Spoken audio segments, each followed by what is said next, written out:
माझ्या आजोबांनी कष्ट करून विकत घेतलेली कसलेली माझ्याच आज्याची शेती माझ्या बापाच्या नावावर करावी म्हणून मी तलाठी सज्जात गेलो. तलाठ्याने सांगितलं काम करू पण देणार किती. मला वाटलं शेती आमची, बाप माझा, आजा माझा, मग याला पैसे का द्यायचे.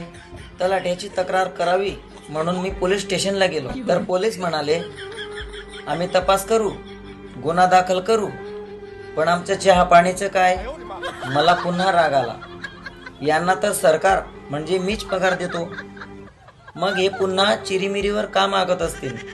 म्हटलं आमदारांच्या कानावर टाकू. मग आमदार साहेब म्हणाले त्याची गडचिरोलीला बदली करू, त्याला निलंबित करू, मंत्र्यांना भेटू, पण वजन ठेवल्याशिवाय फाईल पुढे जातच नाही. मला फार वाईट वाटलं. म्हटलं मी तर मतदान यांनाच केलं होतं. वाटलं कोर्टात जाऊ. गेलो.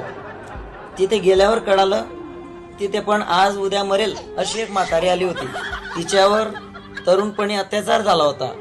त्या मॅटरची तारीख होती. अजून निकाल लागला नव्हता. शिवाय निकाल लागेल अशी खात्री नव्हती. म्हटलं हे एखाद्या पत्रकार लेखकाला सांगावं, मन हलकं करावं.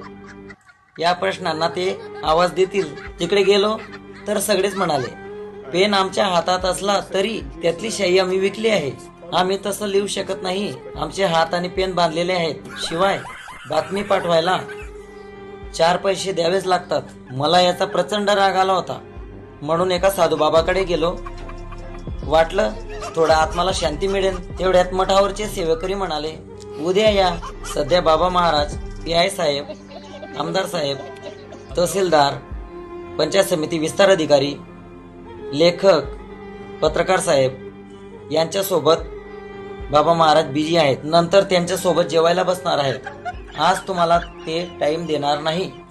माझा सगळ्यांवरचा विश्वास उडाला होता. म्हटलं जनतेच्या दरबारात जाऊ. मग लोकांसमोर गेलो. लोकांना हे सांगितलं. लोक म्हटली हल्ली हा काही पण बरडतोय. नंतर मला कळालं लोक गुलाम झाले आहेत, लाचार झाले आहेत. क्षणभर मला वाईट वाटलं. मी करणार तरी काय होतो. त्यांच्यात सामील व्हावं की मरावं की मारावं यांना. मी देशाचा मालक. माझ्या बोलण्याचा कोणाला राग येऊ देऊ नका.